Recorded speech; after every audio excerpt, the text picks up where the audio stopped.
তাকান এদিকে, মনটা আল্লাহর দিকে দেন, দিলটাকে আল্লাহর দিকে দিয়ে চোখটাকে আমার দিকে রাখেন। কে কইছে আপনার গুনাহ মাফ হইব না?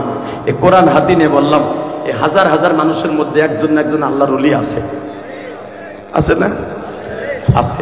আর ওলিদের কথা কোনদিন আল্লাহ, ওলিদের কথা কোনদিন আল্লাহ বিফলে দিবে না, ইনশাল্লাহ বলেন। আর আমার মন কেন জানে বলে আজকের দোয়া কবুল হবে, কারণ আমি মাত্র 10 দিন আগে মক্কার থেকে আইছি।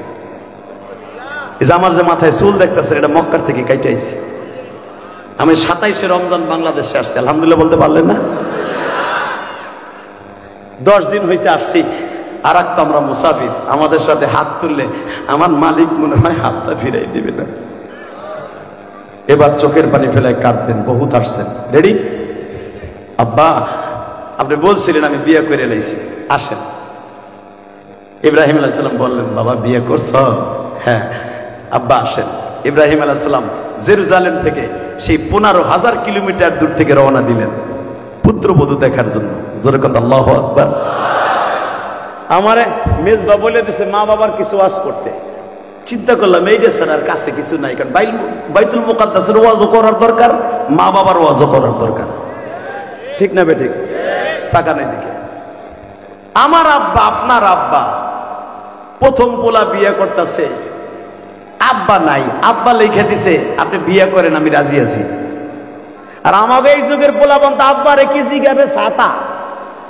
ও মোবাইলের ভিতরে সিংকিম পাকা মারছে, কবে জানো হানিফ গাড়িতে উড়ে গাপ তুলে যে ঘর ভাড়া দিছে।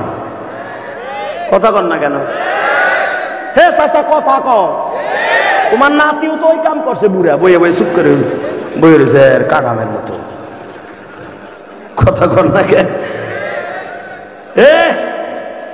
আব্বা মারে না জানায় বিয়ে করবি, এই কোরআন হাতে নিয়ে বললাম হুজুর ফতোয়া দিবে তোর বউ 3 মাস পরে থাকবো না, অথবা প্রতিদিন তোর ঘরের মধ্যে ওহুদের যুদ্ধ আর বদরের যুদ্ধ হইব। তোর বউরে তোর ঘুষে খাটের নিচে এক বেলা ফেলাইব, পরের বেলা আবার তুই বালিশ চাপা দিবি, লাস্টে ওই বউ নাং আর একটা ধরে তোরে মাইরে তুই আর একজন লেগে যাইব। এটা মা বাবার বরদর ফসল। কথা কন না কেন? জোরে কন।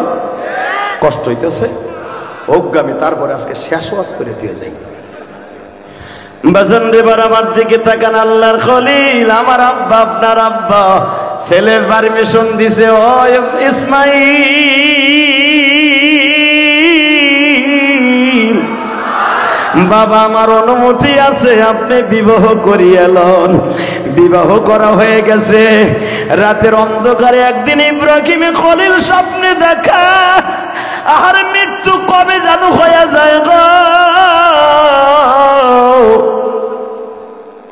সন্তান নিয়ে কাবাঘর নির্মাণ করলাম। আমার ছোট বিবিকে ইসমাইলকে দিয়া কাবাঘরের মুতল্লি বানাই দিয়ে আসলাম। আরে পুত্রবধূরা একটু দেখা মরতে চাই গো মালিক। আল্লাহর খলিল জেরুজালেম থেকে বাইতুল মুকাদ্দাস এই গাজা শহর থেকে রওনা দিলেন। বাবা কয়েক সপ্তাহ হাঁটার পরে বাজান জাবালে কাবা, যেটাকে এখন বলা হয়, ও বাজান যেই পাহাড় থেকে পাথর কেটে কেটে আমার আব্বা ইসমাইল এবং ইব্রাহিম দুইজনে কাবা ঘর নির্মাণ করেছিলেন। ওই জাবালে কাবার ওখানে ইব্রাহিম খলিল রোড দিয়া জাবালে ওমরের সামনে দিয়া জেন্তা কবর যেখানে মেয়েদেরকে দেয়া হইতো, ওই জায়গায় দাঁড়ায় আমার আব্বা, আপনার আব্বা বাবে উমরা দিয়া। কাবাঘর তখন ছিল বাবা এরকম নিচা, পাহাড় গুলা ছিল চারিদিকে, এইদিকে জাবালে সাফা, এইদিকে মারওয়া, পিছনে জাবালে আবি কুবাইস, এইদিকে জাবালে উহুদ, ওই পাশে জাবালে খুবাইব, এই পাশে জাবালে সারা, এই পাশে হইতাছে বাবা জাবালে কাবা। এই কয়েকটা পাহাড়ের মাঝখানে আপনার আব্বা, আমার আব্বা পাহাড়ের ওখানে দাঁড়াইয়া দেখে ছোট্ট ছোট্ট ছেলেরা খেলা করে। জিজ্ঞেস করতেছে ইসমাইল কই আছে বলতে পারো? আমাদের ইমাম সাহেব সফরে গেছে। মারহাবা কর, আরো জোরে, আরো জোরে। জাতির পিতা আমার আব্বা মনে মনে ভাবে 15 দিন সফর করে আইলাম, আইয়া যদি দেখি পোলা নাই, পুত্রবধূ মানে নাও চিনতে পারে, জামু না ধরেন এই হুজুরের পোলা ধরেন ঢাকায় থাকে, বাসা সে চিনে না। একজন ইমাম সাহেব ডাক দিয়ে কয়, আমার এমন একটা পোলা এই সাইজের অমক পাল, এখানে মসজিদের একজন মুতাল্লি, আর বাসা চিনেন? ইমাম সাহেব চিনলে কইব, হে তো বাসায় না, আপনি যাইয়ে লাভ নাই। ঠিক না বেঠিক? অপেক্ষা করতে হবে। ইব্রাহিম আলাইহিস সালাম মনে মনে ভাবে, আমার হাতেও তো সময় নাই, পোলার বউ দেখতে এলাম, পোলায় বাসায় নাই। আস্তে আস্তে করে তারপরেও দাঁড়াইছে, সাহস করে যে ডাক দিছে, ঘরের মধ্যে কেউ আছেন গো? ঘরের মধ্যে থেকে খুব কর্কশ ভাষায় আওয়াজ দিয়ে কয়, আসি। কে আপনি?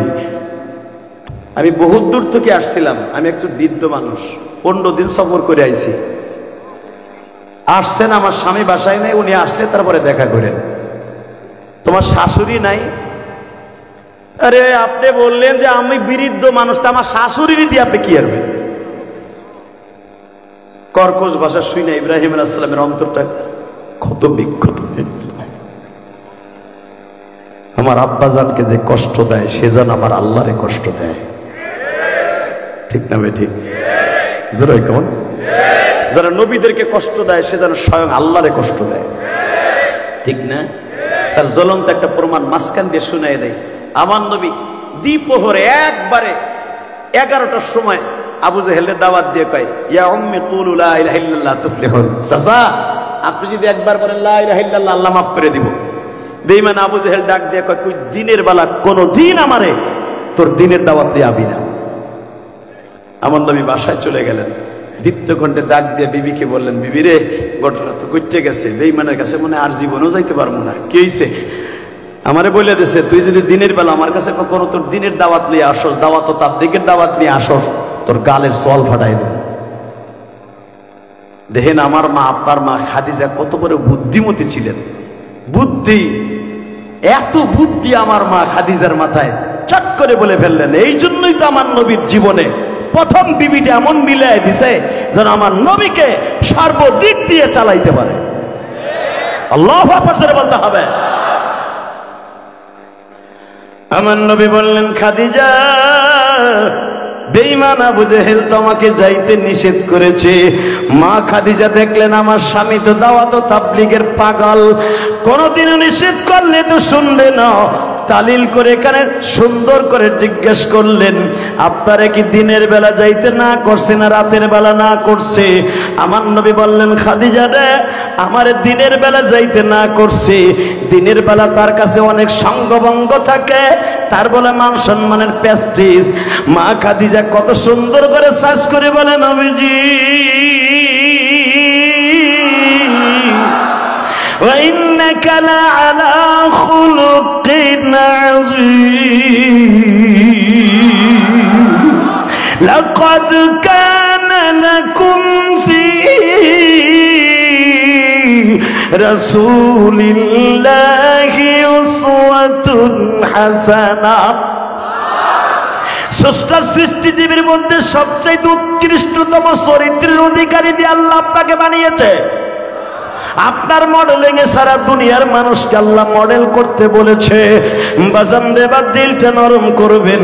আমার নবীকে কোরআনের আয়াতগুলো মা খাদিজাকে শুনিয়ে দিয়ে বললেন, ও আমার প্রাণের স্বামী, আমার কলিজার নবী, আমার জানের নবী, আপনারে দিনের বেলা যাইতে না করছে, রাতের বেলা তো না করে নাই।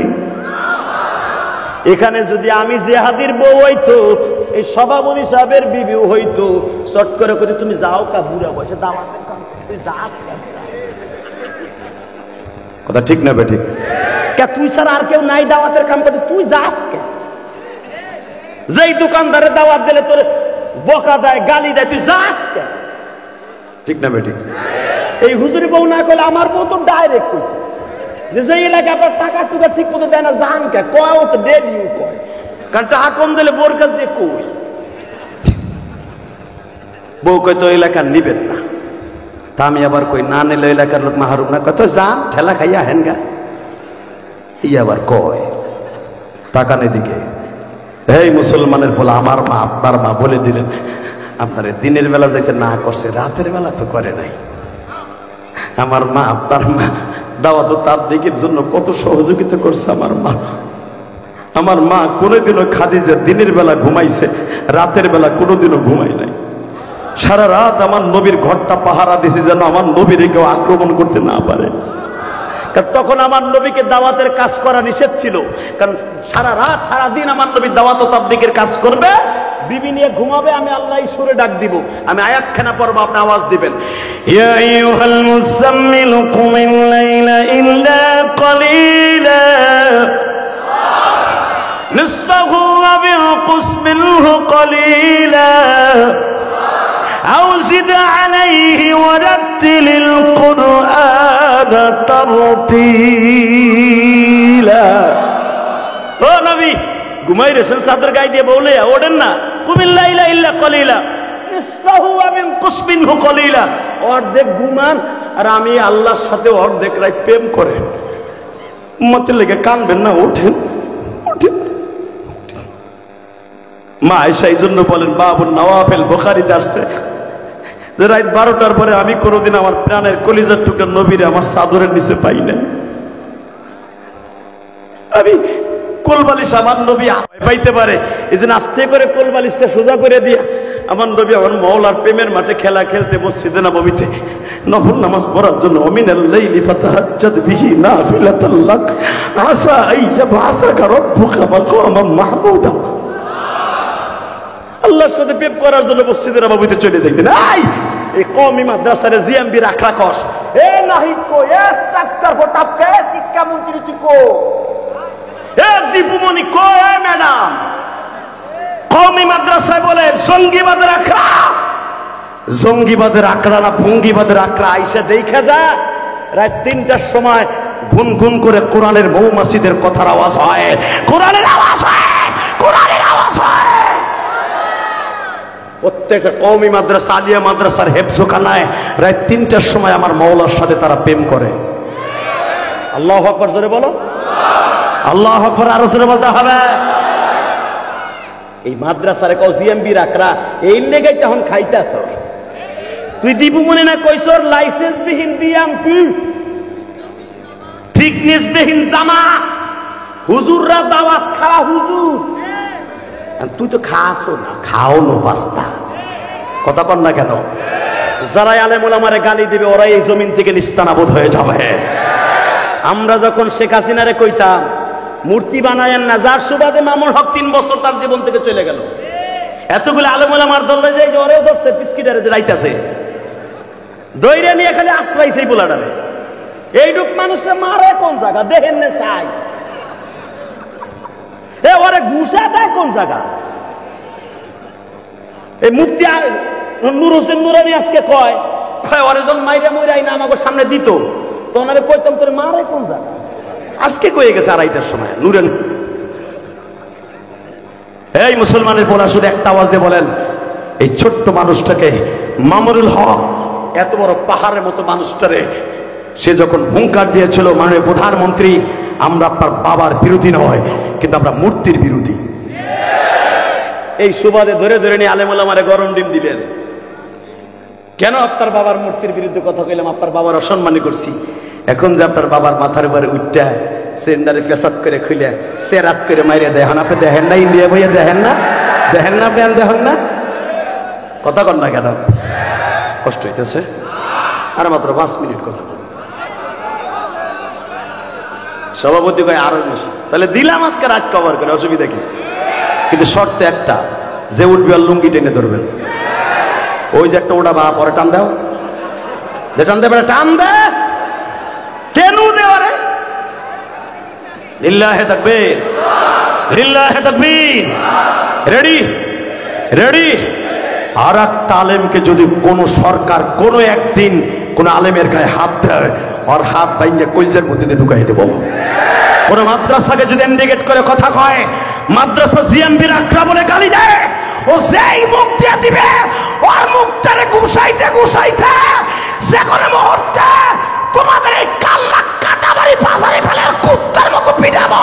কে কে রাজি আছো? লাগে তো হাত তুলে দেখায় না। কি আর কেউ নাই? হুজুর কুপক্ষে কথা বললাম, হুজুরা বয়ে রইলেন আর কো মুনাজাত। এই মাদ্রাসার বিরুদ্ধে কথা বললে আর মাইনে নেব না। কথা ঠিক না বেঠে? 15টা বছর কালে হুজুর গো মাদ্রাসা মসজিদের সভাপতি গেলে আওয়ামী লীগের বলা হয়। বাবা মাদ্রাসার মত আমরা ওই বেটারে মনে হয় 15 বছর জ্বালাইতে জ্বালাইতে আম সুশি বাইর করে রেখেছে। সাইরানা মাদ্রাসা দেন হে ডেলি ডেলি মাসার হিসাব লয়। কথা কন না কেন? তবে আপনাদের এলাকা ভালো আলহামদুলিল্লাহ বলেন, আল্লাহ কবুল করেন, জোরে করে আমিন। হে মাইকেলা, মাইকের আওয়াজ বাড়া, তুই আওয়াজ কমাইছিস কে না? দুলাভাই চাইয়ে রয়েছে কেন? আরে বাবা আলহামদুলিল্লাহ বলেন। আর মাইক বেলা কিন্তু মাইক সিটিং করতে পারে নাই, আল্লাহ কবুল করেন, জোরে করে আমিন। এই মাইক ওয়াজ করলে গলা থাকবে না, কালকে আমার পাপ না ওয়াজ। একদিকে তাকান, সর্বময় ক্ষমতার মালিক কে? আল্লাহ আছে না? ঠিক আমার বউ যদি শুনতো যে আপনি নওগাঁর যাবেন, নয় এলাকার লোক আপনার কষ্ট দেয়, ও ভাই যেখানে ওয়াজ করিলাম যেটা কল লেগে বলছি, ও তো হাত দিয়ে তো ঠিক মতো দেয়ই নাই, আমার হে 10:30 পর্যন্ত ওয়াজ করে। তো এখানে কোন সময় আমি 12:30টায় আমার বাইরে হাজার হাজার মানুষ বয়ে রয়েছে, আমি দাম করে 9:30টায় মাও স্লিপ নি পাইয়া ধাক্কা দিয়ে সরাই দিছি দৌড়। আইয়া মনে হয় 30 সেকেন্ডে গাড়িতে দৌড়ে উঠছি, হেরা পিছনে পিছনে দৌড়ে দিছে কমিটি। বাজান রে এবার আমার দিকে তাকান, সর্বময় ক্ষমতার মালিককে। এ আমার আলেম ভাইরা রে, আমার কলিজার নবী, দয়ার নবী, আমার মা, আপনার মা উম্মুল মুমিনিন, সমস্ত বিবিদের যিনি ছিলেন সভাপতি, আমার মা খাদিজা, আমার নবীকে বললেন, খাদিজা রে তুমি তাহলে কি বলতে চাও? আপনারে দিনের বেলা যাইতে না করছে বেঈমান, রাতের বেলা তো না করে নাই, চলেন আমি আপনাকে সাথে করে নিয়ে বেঈমানের বাড়িতে যাই। আমার নবী বলেন, না রে খাদিজা, দাওয়াতের কাজ তোমার সাথে নিয়ে যাব না, কারণ কোন বিবি যদি স্বামীর সাথে যায়, স্বামীর যদি বিবির সামনে অপমান করে, বিবি ওটা সহ্য করতে পারে না। খাদিজা তুমি দোয়া কইরো, তুমি যে এত সুন্দর ইমানের স্পিরিট আমি নবী জানতাম, কিন্তু আজ থেকে আমি তোমার আরো বড় বান্ধবী মনে করলাম। এত সুন্দর বুদ্ধিমতী আল্লাহ তোমারে বানিয়েছে, দিনের বেলা যাইতে না করছে, আমি তো টেনশনে চুল পাকায় ফেলছিলাম, রাতের বেলা না করে না, এটা আমার মাথার মধ্যেই ছিল না। এই হাদিসের দ্বারা বোঝা যায় নবীরা গায়েব জানে না। কথা বলেন না কেন? এ বাজান ভালো করে বুঝছো, আমার নবী একখান চাদর গায়ে দিয়া বেঈমান আবু জেহেলের বাড়ির সামনে, রাত এই টাইমে ধরেন 12:30 কি 12টা, নবী আমার আস্তে আস্তে করে একটা ছোট্ট বাচ্চার মতো, ফার্মের মুরগির পায়ের মতো আওয়াজ করে করে আস্তে আস্তে করে বেঈমানের বাড়ির সামনে দাঁড়িয়ে দরজার কড়া ধরে যখন নড়াচড়া দিলেন, আবু জেহেলের বাড়ির দরজা যে বাবা পিতলের কড়া ছিল, আমি গুনাহগার 2004 সালে দেখেছি। এখনো সৌদি গভর্নমেন্ট আবু জেহেলের বাড়ির, সে উতবা সাহেবার বাড়ির ঘরের শিকল এবং কড়া এখনো জাদুঘরে রেখে দিয়েছে। এই বেঈমানের ঘরের কড়া ধরে যখন নড়াচড়া দিছে, বেঈমান দরজা খুলেই দেখে আমার ইয়েতিম নবী, মায়ার নবী, ওয়া ইন্নাকা লাআলা খুলুকিন আযীম।